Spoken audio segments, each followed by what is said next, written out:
Hello and welcome to another episode of Saturday Morning Comics, the only show asking the age-old question who would win 100 Vault Dwellers versus one Deathclaw. As always, I'm joined by my co-hosts, Fanboy Hello.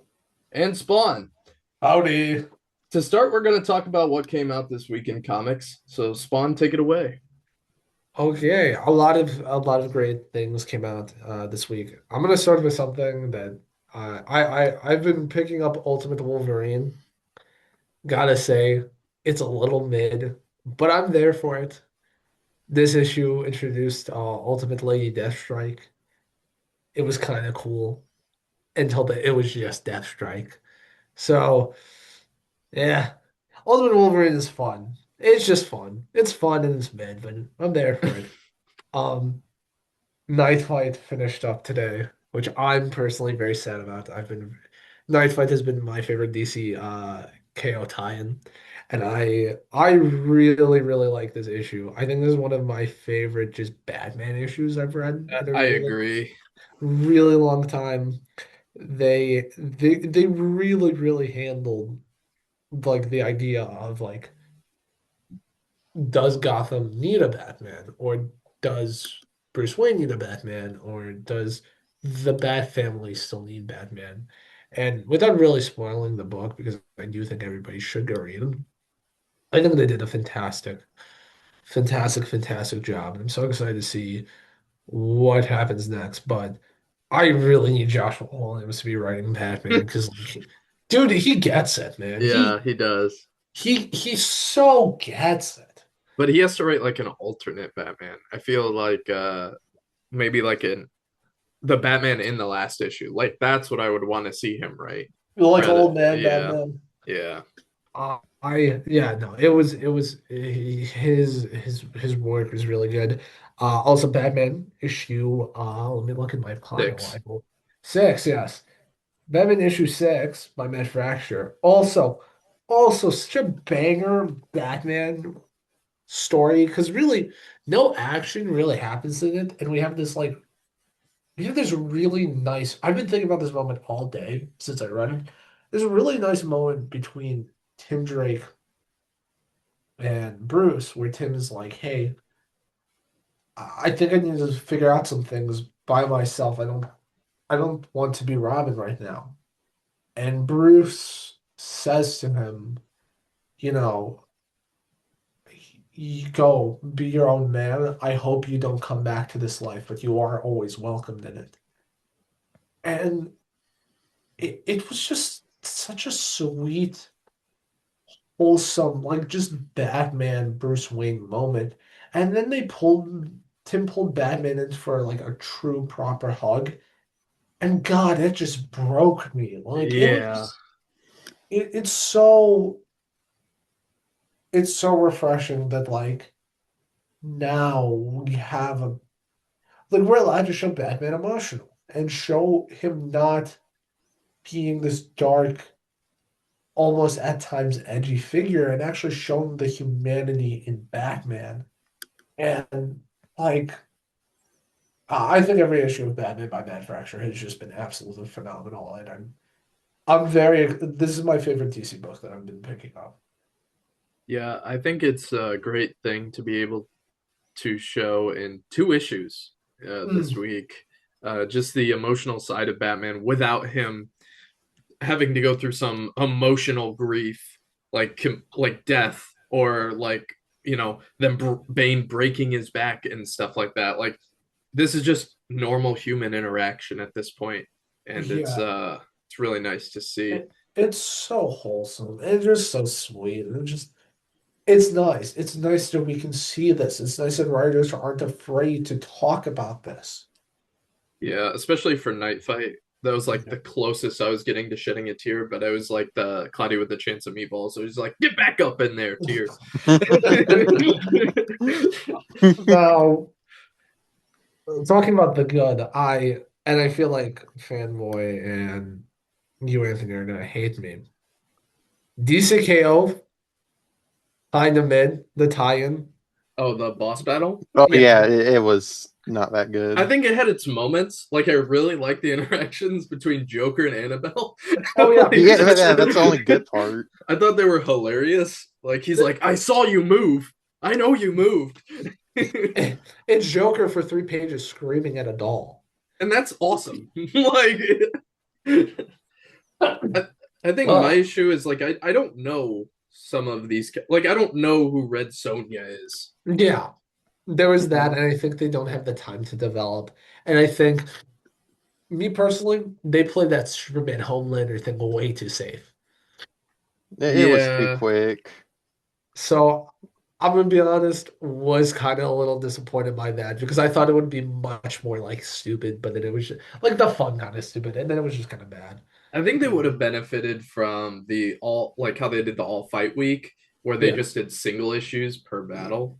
Yeah, I was thinking about, like one issue of for sure. Superman versus Homelander, next Joker versus Annabelle. They'd probably have to combine some of them though, because I Well, don't you could do think it like 2 weeks. It's like Superman and Homelander and like Wonder Woman and Red Sonja, and then the other week it's like Joker, Joker versus Annabelle, and then Plastic Man and Black Lightning versus Scorpion and Sub-Zero, which was also a fucking I disappointment. really like that part. I actually, you know what? No, I'm gonna stand my ground. Fuck that part. Because why the hell do you only have Scorpion and Sub-Zero saying their fucking default iconic lines? Like, give them actual personality. Mortal Kombat's been around for 25 fucking years. Yeah, but I mean, they're not gonna have more personality than Plastic Man. Well, that's likely. But okay, here's what I'm saying. Here's what I'm saying. You only have like 3 lines from Sub-Zero and Scorpion, I think, together. And Yeah, all of it is like the famous stuff, which is fine, whatever, sure. But have them react to the idea that they're fighting a man of plastic. yeah. You know? Yeah, I get what you're saying. I mean, you got to remember, do they even know what plastic is? This is also another thing. Okay, my tangent is over on that book. I also read Godzilla, Infinite Roar. You I know, it's good. I don't like it. Maybe I'm not the Really? target. It's like, okay, it's Marvel quite literally being like, what's our two most popular things as right now? Putting Godzilla into random books and Null, which the Godzilla part, give me more Godzilla. I'm there for that silliness. But having Null in there, and I don't know, I feel like it's a toddler grabbing his toys and just smashing them together, and it just I'm not trying to sound like I'm some fucking highbrow intellectual, This guy but sounds like an elitist. I'm not an elitist. But it's like I don't I didn't like it. I read it and I was like, this is kind of mad. I didn't mind it. I thought it was interesting that Godzilla had the death spiral thing Yeah. on his head, and I don't know how that's going to tie into the actual death spiral event or what they're going to do there. But I actually didn't mind it. I thought it was okay, even though I didn't know half the characters. Who is Blue Marvel? The world may never know. Blue Marvel's cool now. Oh yeah, he seemed real cool. Hey, he might get a spotlight next issue. Yeah, uh, he might. Seeing the Guardians of the Galaxy was okay. Um, I It's didn't mind it. I don't. I think it's still a coin flip whether or not I pick up the remaining of the series because I think it's only like 5 issues or 6 issues. I think it's gonna be 3 issues. So last time I saw on Comics Geek. We'll see how many issues it is. I personally will not be picking it up. That's I will be fair. picking it up, Yeah, let's just sadly. also point out that Spawn didn't buy the book. Yeah, listen, I'm a college student. Funds are tight, and I gotta prioritize my books. I read it online, which is no shame in that. I read a lot online, but I do pick up books. Once I do read them online, I do pick them up in the store, either as trade paperbacks or single issues, because I do support the artists and the writers and the companies. Yeah, Before anybody comes in in this comment section, like, It is 3 issues. The first issue was $6, and then the next two are gonna be the normal 5. Yeah. Okay. Did you get up to reading anything else? No, that's kind of it, man. That's all I ever read. You didn't pick up the Archie Army of Darkness? You know what? I'm not a huge Archie fan. I did, however, read the Archie. It's like called Vampirella. Oh, Betty and Veronica Vampirella crossover. No, not that one. It's the one where one of them becomes a vampire. Oh, I know which one you're talking about. For I don't know, it's with Veronica. She turns to a vampire. I read Va- that. Vampir Um, Vampirella, also in DC Boss Battle. yes. For And like it's two all pages. Yeah. it's all coming back to Vampirella. It's all coming back to DC. The boss fight. Yeah. No, but I read that and I thought that was kind of cool. The art's really cool in the book, actually. Well, with that, fanboy, start off by talking about Archie Army of Darkness. Yes, I'm a huge Archie fan and Evil Dead fan. When they announced it, I was like, no, I'm gonna pick it up. And it's also written by my favorite comic book writer, Eric Burnham. He's really good at writing Ghostbusters comics at IDW, or at least used to, sadly. But yeah, I think it was all right. It's just a bunch of setups for the next issue, which I can't wait.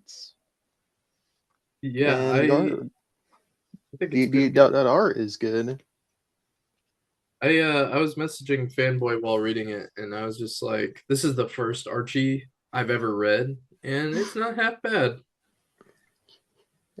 Everyone should read more Archie, especially Chips Zdarsky's run on Jughead.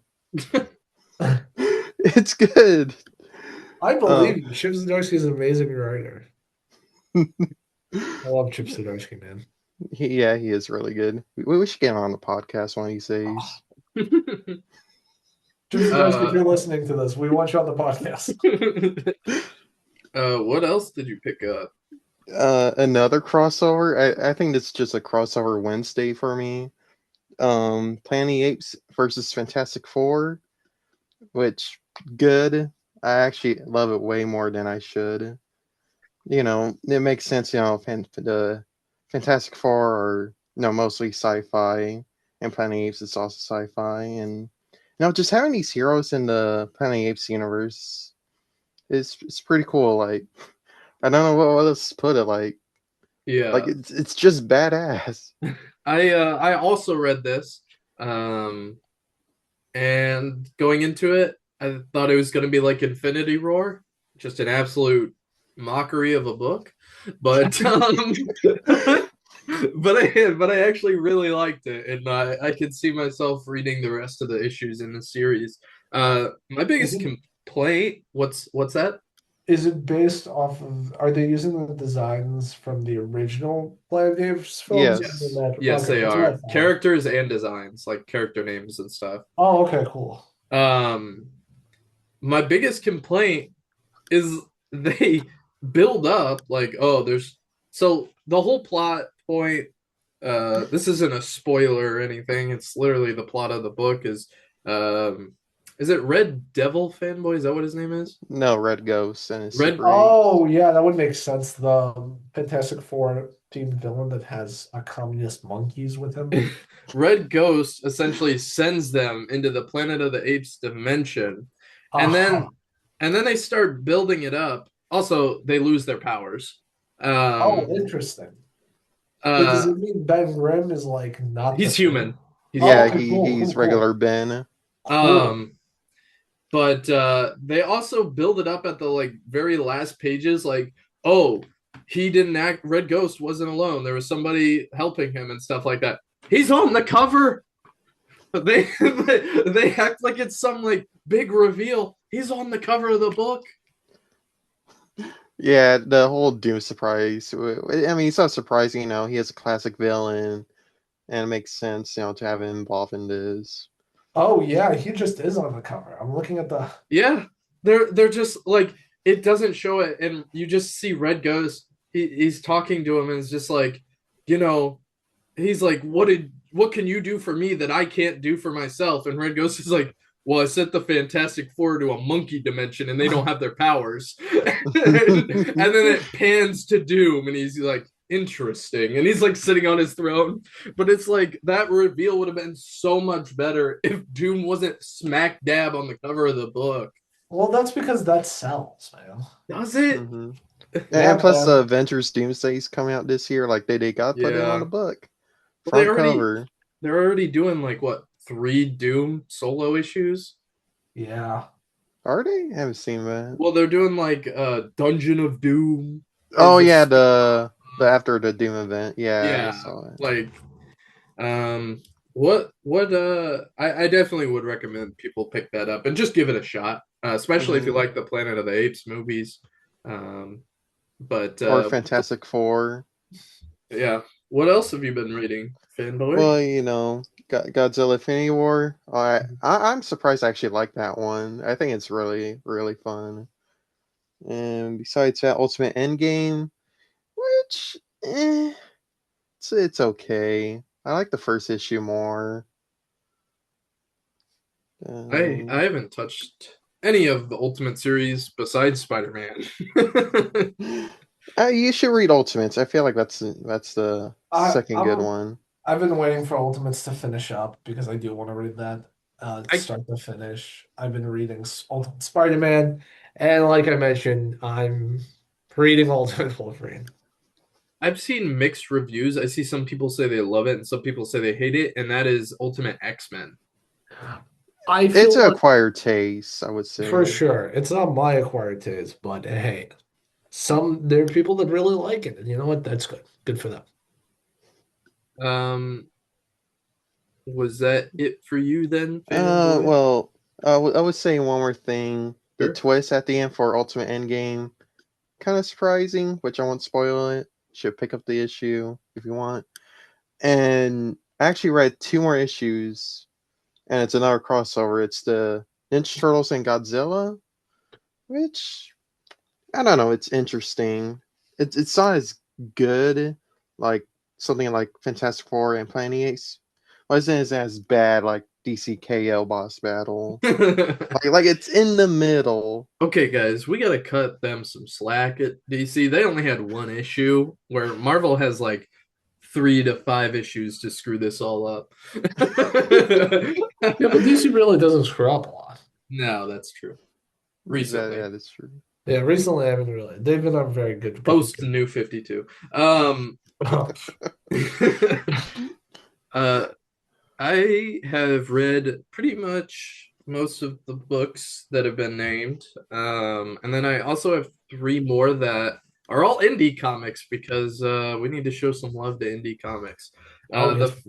first one is Saved Now. I've been really loving this series. This is issue 0. It's actually a prequel of how everyone in his superhero team, like their origins and backstory. It's really good. And then my pick, like if you absolutely need to go out and you don't know what to buy, look for Dork. It is DORC. It's an Image Comics book. He's half dwarf, half orc, all dork. Um, that's Interesting. that's what it says on the front page. But essentially, it's just set in a medieval time where it's light versus dark, and it's just a half dwarf, half orc, like screw up kid. Well, he's not really a kid; he's 20. But he's got this shield that he carries around with him that's magical and just wants to murder people, and it's pretty good. The art in it is beautiful, especially if you like a fantasy setting. There's some great humor in it. I can't wait to see what's next in this series. And then the last issue I read was Bloodland, which is something that came out last week. I just didn't pick it up at the time. Essentially, vampires and humans like coexist, and they like cut a deal with the U.S. government to live in quote harmony. But you know how that stuff goes. So 3 months later, it's like The Walking Dead, essentially with humans versus vampires. It's interesting. I like it so far. We'll see if issue 2 picks up. But so that's what we read. I feel like we did a good job. We read quite a bit this week. We're very Mm-hmm. vocal. For this next segment, I'm going to talk about what's coming out next week, and you guys will say yay or nay. um, Okay. DCKO issue 4. Yay. Yay. Absolute, yes. Absolute pun intended. This is the next week is Bleeding Hearts #1, which is DC's first issue in their Vertigo series that's getting re-released this year. What do we think? Yeah. Undecided. Undecided. That's good enough for me. Then we got an Absolute Wonder Woman 2026 annual. Me personally, I won't be picking that up. I'm not caught up on Wonder Woman to pick up an annual just yet. Well, the annuals Same. do tend to be standalone issues. If you look at the Absolute Batman annual, I'm aware. I need to really sit down and read Wonder Woman before I pick up any annuals. and then for Marvel, we got a big one. We got Cyclops #1, Yes. which I think No. you said no. I thought Cyclops was your man. I like Cyclops. Let's set the record straight here. Kill this guy. Listen, I like Scott Anthony Summers. However, I have a prediction because this happens a lot of the time. Cyclops is only going to be 10 issues because they're going to can it after 5, and then we'll release the other 5 issues. And so I'll just pick it up as a trade. If it is really good, I will go back and pick up #1. So the thing you got to remember is one of the most hyped up teaser trailers for Doomsday is Cyclops. Oh, So I no. think that's going to boost Mhm. sales quite a bit. No, I definitely understand that it is going to boost sales. However, like a lot of X-Men solo stuff, sometimes if it isn't Wolverine, it's not very good. That's also true. Like Psylocke. Yeah, don't get me started on that book. I'm gonna see if I can return that book to my comic book store. They give me like a quarter, I'll take it. But the next issue is an interesting one, and the cover looks awesome. It's Mark Spector Moon Knight #1. Maybe. I'll see. I like a good Moon Knight. I like Moon Knight, but I'm tired of like them restarting it with #1s.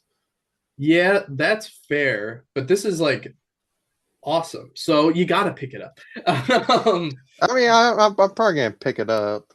It's going to be written by Jed McKay, who has done the X-Men books, Nova Centurion, They're a Avengers. very good writer. Yeah. They are. And then it doesn't even say the artist on Marvel's official website. Good job, Marvel. Thanks, Marvel. And then the next book is Wade Wilson, Deadpool #1. Nah. No. You know, Listen, man, it's not you. It's just that I personally have a very hard time reading Deadpool comics. what Deadpool comics do you have a hard time reading? All of them. them. All of them. And I don't know. Deadpool's one of those characters where I'm like, I like him as a side character, and he's fun and he's annoying, and I kind of like that. But I can't do like a Deadpool as the lead, you know? It's written by Benjamin Percy, who's currently doing Logan Black and White and Blood, as well as he did some Green Arrow comics. Quite a And bit of he's Green Arrow. also done some Superman. Yes. And I think he's the perfect guy to write Deadpool because his Comic Geeks picture is him smoking a huge cigar. So Well, yes. I'll uh, see. Maybe. No, I'm not gonna read. I'm not gonna buy it. But I'll the maybe- stages of grief right there, ladies and gentlemen. I'll see. Maybe. You know what? No. Listen, man. Check out next week's episode if Max reads it. Yeah. It's the artist is Jeff Shaw, who did some Blade comics and some old comics, it looks like. But yeah, I don't really know much about that guy, so we're gonna move on from that. Um, let's see what else we got. We got Star Wars Jar Jar #1. Fuck no. Maybe. So Fuck Jar Jar. I put Actually, #1, but I'm pretty sure this is a one shot. The reason I put this on the list is because it's co-written by Ahmad Best, voice of Jar Jar. that's fine and dandy. I recently actually rewatched Star Wars Episode 1, The Phantom Menace, Yeah, and I love Jar Jar. New no, I hate Jar appreciation for Jar. Jar Jar. No, I hate Jar Jar, man. Jar Jar was pissing me off. We were watching, and I was just like, God, I hate Jar Jar. There was so often he'd do something really stupid, and then like I would like audibly just be like, "Fucking Christ!" You say stupid, he says it's planned. He is a dark Sith Lord after all. Oh my God. Allegedly. Allegedly, Allegedly. according to the Lego game, according to that one Lego short, sure. Um, I know what you're talking about, the Lego Star Wars show. No, that was a fun show, I will admit that. That was. uh, Fanboy, do you think you'd be picking up Jar Jar #1? Most likely not. I'm not like a huge Star Wars guy like I was like a few years ago. I just think I think it'd be funny if Ahmad Best just like absolutely like Scarlet Witch style power scale Jar Jar. Because it's his own character. It's just like nobody can beat Jar Jar. Dude, he's like the Squirrel of the Star Wars universe. Like no one can beat him. And then for indie, we just have three things here. Two of which Max is or Spawn and Fanboy care about, and one I care about, nobody else. It's first one is Transformers #29. Yes. Okay, yes, we'll be picking up Transformers. And then I don't know much about the G.I. Joe like ongoing that you guys are hyping up so much. So Oh, it's this can so good. So well this is a different one. okay. Yeah, because I looked at this and I was like, why is this issue 325? I forgot there's two G.I. Joe books going on. So and I was like, oh, maybe they're doing some sort of like because like with Spider-Man, like they're still gonna celebrate the like 1,000 issue, even if it's Hmm. like in the series, it's like 25 or something. I figured it was one of those things where for some odd reason they're like 325 guys. Um, but I'm now being informed it is two different series. So this is a one. This is being done by Image Comics, and this is the more like classic GI Joe, which is under the title "A Real American Hero," which was the original '80s show called, and then there's the Skybound stuff. Okay. Yeah, I didn't know there was a difference between those two. And I figured because they're so tied to each other that they would be releasing on the same week, but I guess not. Um, feels like a missed opportunity there. But the last book is Ordained #2. It's been a month since they released actually 2 months since they released an issue for Ordained. It's about a priest who's got like a dark past, and then head of a mob is like dying and reveals where all the bodies are buried essentially, and then the mob guy quickly recovers and he's like, we got to kill this priest. And then he goes all John Wick on his thugs. So we'll see where #2 goes. Apparently, its movie rights are in production with Colin Farrell being the priest, but we'll see.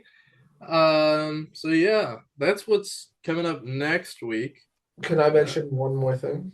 Yeah, absolutely. So this is a book I'm going to be picking up next week. It's called The Crown: A Tale of Hell. It's by Mike Mignola. It's a Hellboy two-issue little book. And it's going to be talking about what Hellboy's kind of been up to and after the final story of Hellboy, of the main series. Mike Mignola and Todd Mignola are going to be writing it, and I'm very excited for it. So it's after I looked at that and I almost thought it was a prequel the way I was reading the description. Yeah, so I think it's just a bit of a prequel and a little bit of like what's going on in the universe. For those that don't know, Hellboy is an anthology series at its core. There are four mainline books, and then a lot of the other stuff is either prequels, stuff that's happening during the time, Hellboy just going to do random things. But yes, it's something I'm very, very excited for, and I will be reading. I don't know if I'll be picking that up. I'm kind of like I read my first uh book of the Hellboy omnibuses, and it kind of burnt me out for like a month. So, Hellboy is great. Hellboy is a fun read, but it's a very hard read because it's. it's I, kind I of hope all it's over the place. well. Hmm. I think for the first one, it is very all over the place. The more you read into it, like the more you read of the omnibuses, the best way I can describe it is that it really does mature with you, and you can tell that it's matured. And the way that at least the way I read it was that like I very much sat with my thoughts afterwards. Yeah, they would just do like these one-offs in the omnibus, and then it would refer back to these one-offs, and then you're like, I don't even remember this story. Yeah, that's Hellboy for you. There's a lot of Hellboy. I love Hellboy. He is my favorite indie character ever. I think he's great. I think he's awesome. I love the Hellboy universe. But it's crazy. It's fun. And Uh, everyone should read Hellboy at least once. that I'll give you that. Especially because you haven't really got you're only really scratching the surface. Yeah, that's true. All right, so we talked a little bit about it last episode, but Max has actually finished it. So we're gonna talk about Wonder Man. This is your spoiler warning for Wonder Man. Wonder Man has been out for a week. If you have not seen it, please go watch it and come back. Right. What did you think about episode 4? Because Fanboy was like chewing through his desk, waiting to ask you, and you didn't Yeah, watch it leading up to it. So, yeah, yeah. So Doorman, yep. God, Yes, Doorman, the best I villain. was, I was like, I'm watching this episode. I'm like, I wonder why they're focusing so much. And then it's like the neuro, like in Jimmy Neutron, he's like, Yeah. think, He has a and brain that. And I was like, blast. oh my God, it's Doorman. And Yeah. I loved it. And I love that it was played like comedical, but still very straight, Hmm. especially for like the Marvel universe. Because as we know, Marvel has a very jokey tendency nowadays. So I love Hmm. that it played this situation very, very straight. And then we get to the end of episode 4 and we see Simon watching it. So all of a sudden, we as the audience understand, oh my It's in God, the this is why past. Simon's Yeah. great. I was a little concerned when I watched it the first time because it was in black and white. And I quickly messaged Fanboy, who I knew was ahead of me, and I was like, "This episode's supposed to be in black and white, right?" Yes, I remember that. I um, love that. Visually speaking, I thought it was a very good visual episode. well, Sorry, no, continue. they referenced Doorman in episode 1, Yes. um, and it Mhm. was just like a one-off line that I didn't think anything of because also I don't know who Doorman is before this. So when they say I'll have you like you'd have to sign the Doorman clause, I'm like, oh, he explains like it's about powers, but I'm like, oh, that's just a thing, like a Yeah. yeah. And then they actually show why it's called the Doorman clause. R.I.P. Josh Gad. Don't know where R.I.P. he's Josh at. Gad. He's probably dead. Doorman kills Olaf.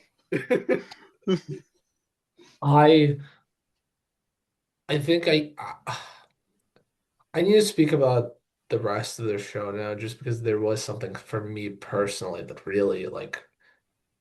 So my background is that I am also an actor, and the way that Simon and Trevor spoke in the director house in episode 6, like that is what being an actor is. That's how you should be an actor. It is about passion, it is about the love of the craft. It is not about monetary stuff. It is not about making money.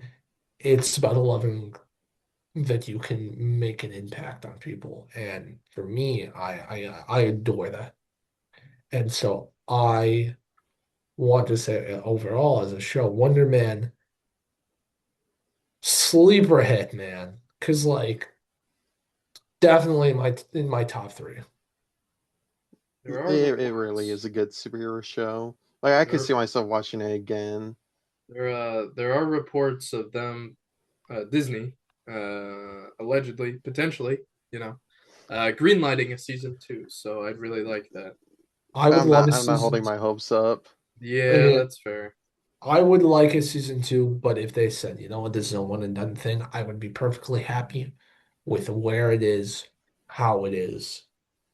So Josh Gad posted on his Instagram story that Josh Gad will appear in Avengers Doomsday. So we'll see if that comes true. Um, I just want a Great Lakes Avengers like movie or show at this point. Like they introduced Doorman and they yeah. introduced Mr. Immortal and She-Hulk, if I remember right. yes, they did. Well, and I was talking to Fanboy about this when we talked about Doorman. Technically, what I can see them doing, because there's been a lot of reports surrounding the new Deadpool movie that may or may not happen. But a lot of the stuff coming out is a very heavily inspired team up movie. So I was talking to Fanboy and I said I wouldn't be opposed to seeing Deadpool with the Great Lakes Avengers because he was part of that for a little bit. Mm-hmm. So That it would would, be interesting. yeah, it I, would I not surprise me. yeah, it wouldn't surprise me either. But yeah, no, I love it. It's just like really, it really just like it is because it is like such well casted. I don't think I could like I don't think any other actors could have done that script justice. Uh, Yeah. I I really like when they just run up to the guy and they go, "Weren't you the Mandarin?" I love, I want to say that. I love that I was like, oh, I wonder what's going to happen in the last episode. And then he was like, I am the Mandarin. I'm Mandarin again. Time for another lesson. Which, here's a fun fact. I don't know if you guys know this. That whole speech that Trevor gives as the Mandarin about everything about how, the government being in Hollywood, Mhm. that is all 100% true. Yeah, I just love the way he talks as the Mandarin because he like throws his voice, but it's in such a weird way. It's It's so just good. it is really good. Where he's just like, I blew up a sound stage. I blew up a soundstage because I hate America, Yeah. which is kind of real. Mm-hmm. Uh, I I really like the like last episode, like towards the end with the this is getting real spoiler heavy, but Yeah. with the where he like shadows quote unquote that guy and to learn about his life and everything like that. Like I could see, like I knew it was coming as soon as he said like, "Oh, you're supposed to shadow me." I'm like, "Oh, that guy probably works at the prison, right?"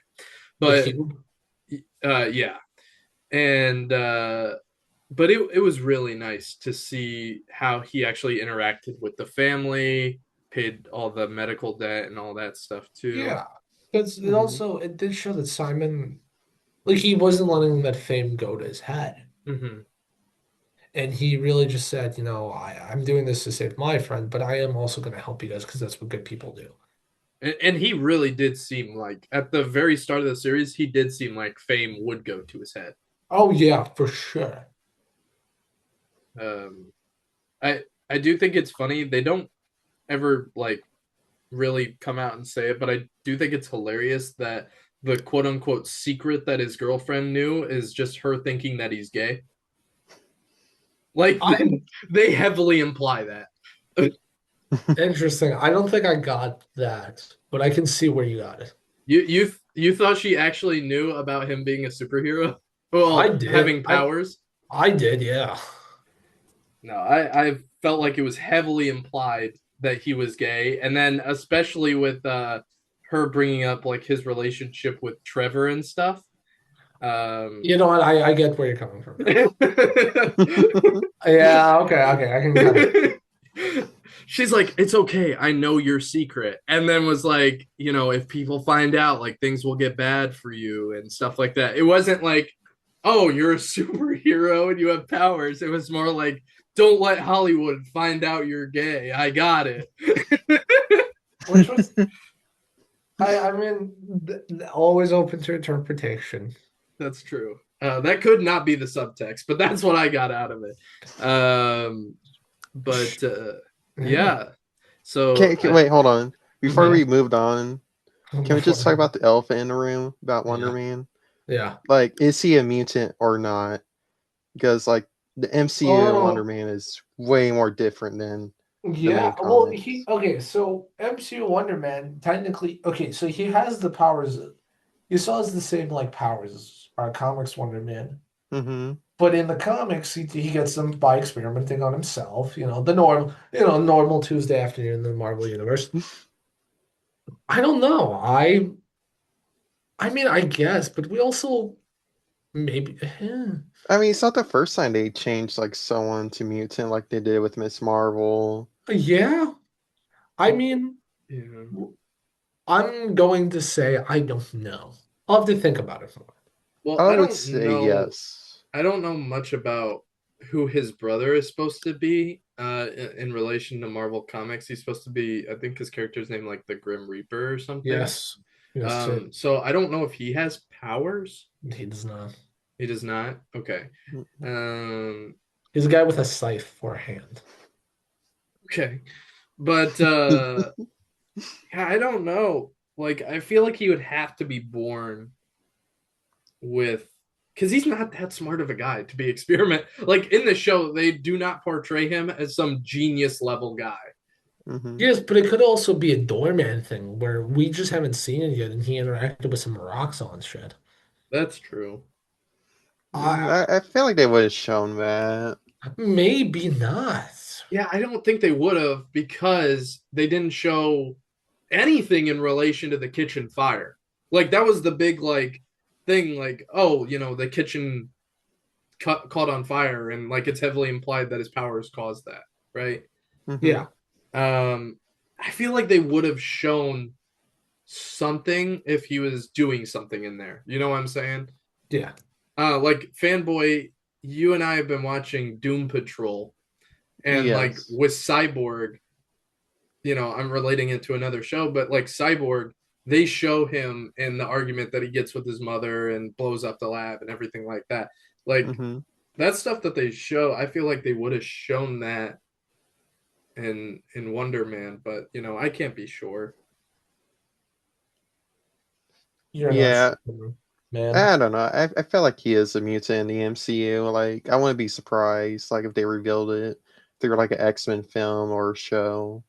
I Well, also we'll think see. that's why his brother's so jealous of him, because his brother knows like he's got this ridiculous power and he's choosing to be an actor. Yeah, Maybe. maybe. Uh, well, because like he smashed the table and they didn't even Mhm. like question it. Like, did anyone else pick that up? Like, he completely, they just got angry at him, right? But they weren't Mm-hmm. like, how did you do that? They just kind of like got angry and was like, leave. I mean, Yeah, it's probably like a normal Tuesday with them. Right. Like, oh, he broke something. yeah, So I think we're gonna move on to the big thing, which is the Fallout season finale of season two. yes. Um, Again, very heavy spoiler warning. Super spoilers. Super spoilers, actually. let's start with you, Spawn. Yeah, I really like the finale. I think it leaves a lot more questions than answers, but I'm okay with that.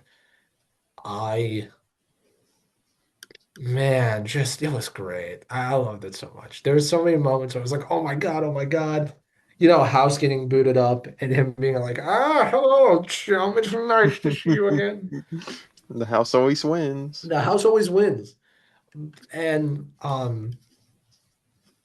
just seeing how House like even then we don't even get a clear answer because you know, you can say, oh yeah, this is a backup consciousness of House. You know, he mentions the courier very, very lightly. But it's like time has passed. So I really like everything with Cooper and Howard was really good for the present stuff. Seeing seeing Maximus just go absolutely crazy on these death claws. Just again, it's so cool. And then, you know, him standing there with that roulette table in the pool cue. Like, you know, like this is his calling. He's got to protect people. And then having just like the shot for shot recreation of the Fallout opening cinematic with the NCR Ranger and the anti-tank rifle. That God. was cool. And then Like the almost yelled when I saw that. and then the NCR theme is like a bunch of NCR soldiers walk in.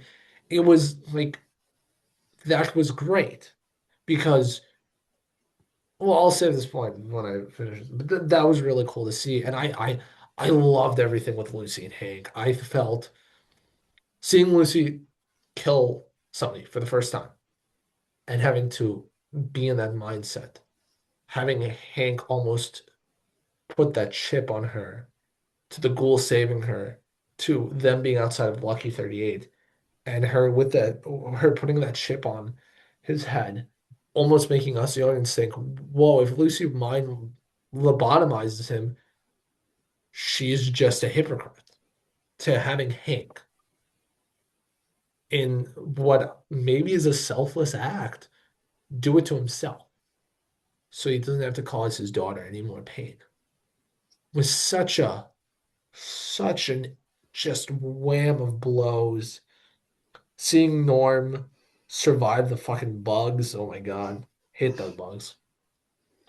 And then just kind of having it end with the NCR now back in New Vegas, Caesar's Legion marching to New Vegas, having the ghoul go to start making his way to Colorado and Maximus and Lucy together.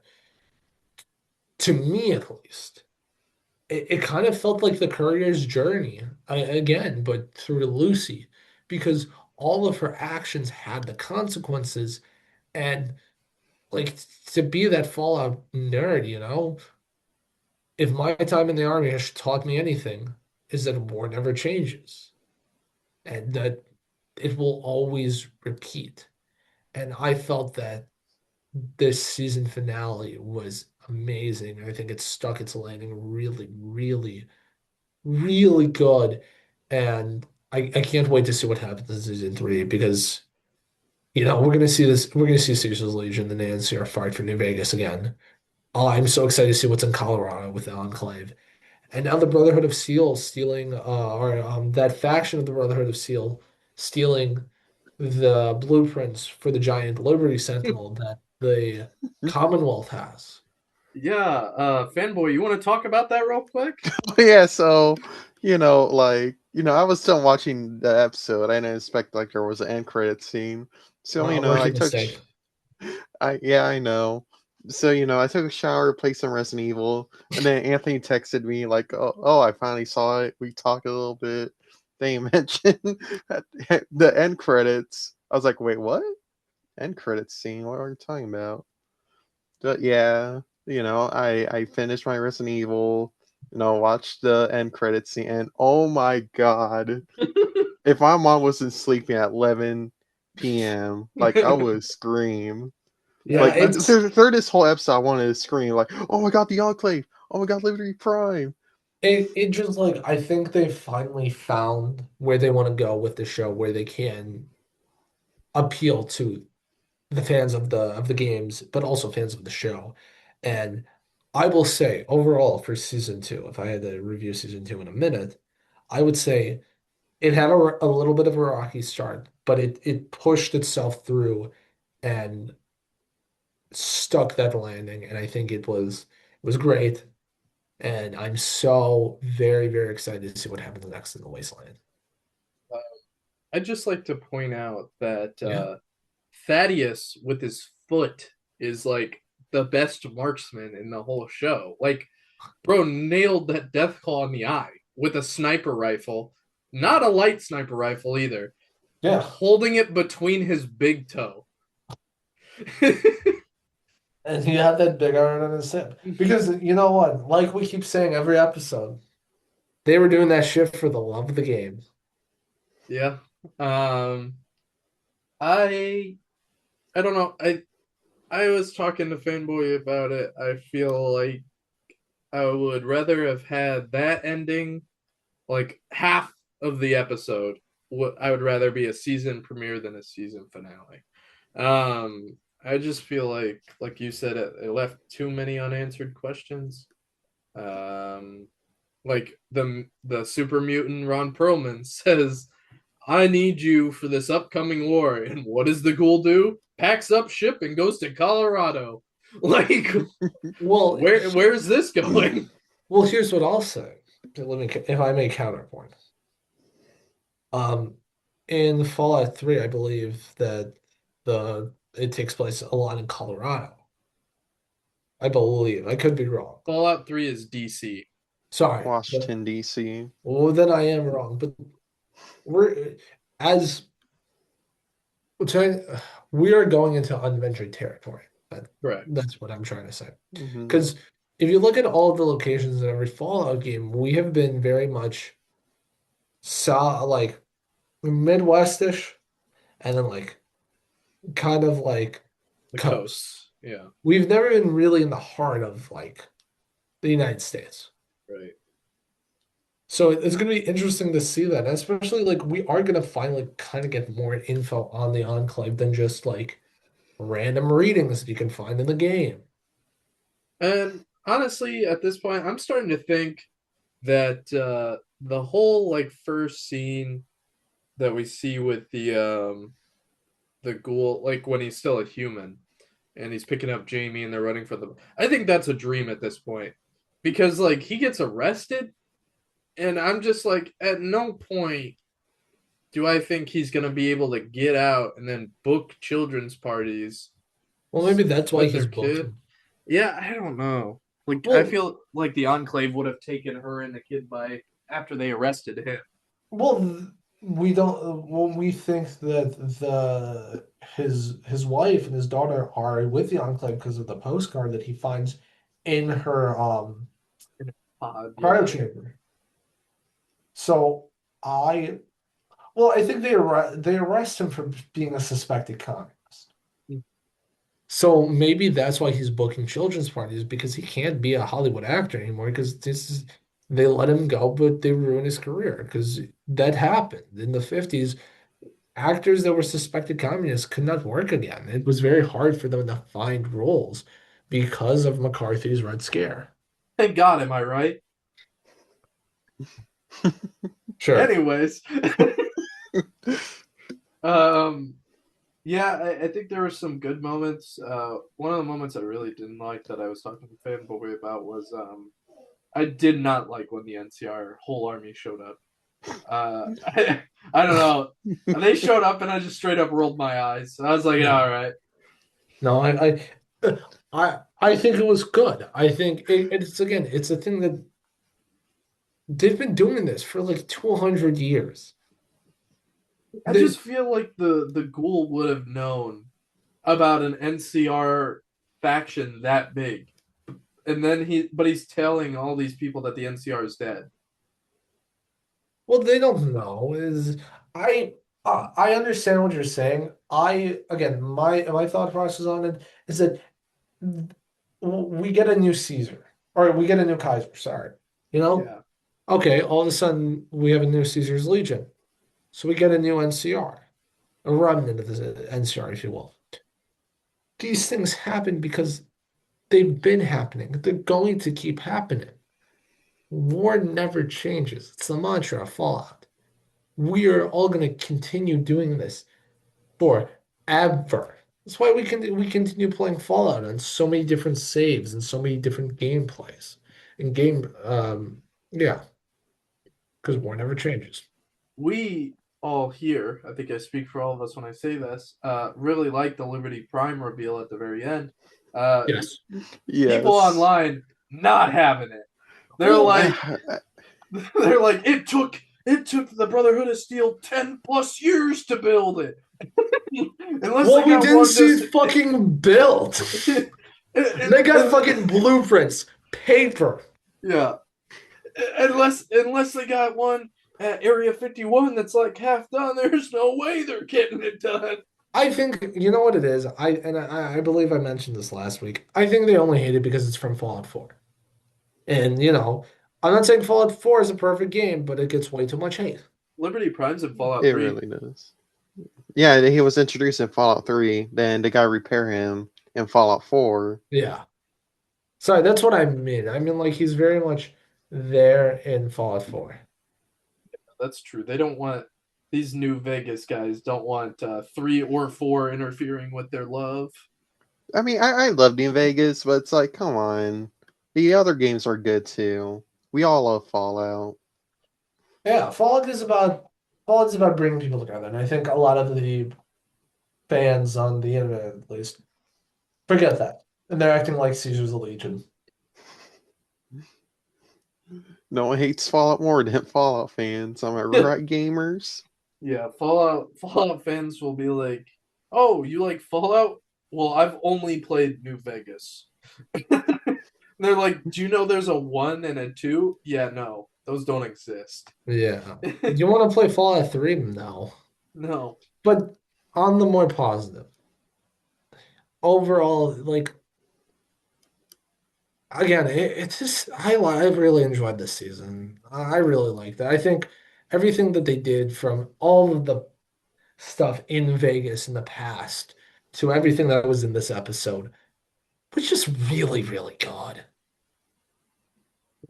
Yeah, I think it's going to be interesting next season how they're going to intertwine Colorado and New Vegas. Yeah. Um, I have to ask actually, who is everybody's favorite character and favorite moment of the season? Hold on, let me think. My favorite character is the guy that Norm brainwashes at the start. And my favorite scene is where he gets attacked by a rat roach and beats him to death with a suitcase. Oh, Oh yeah. There's like clicking his heels down the road and then just cuts to him getting attacked by a rat roach.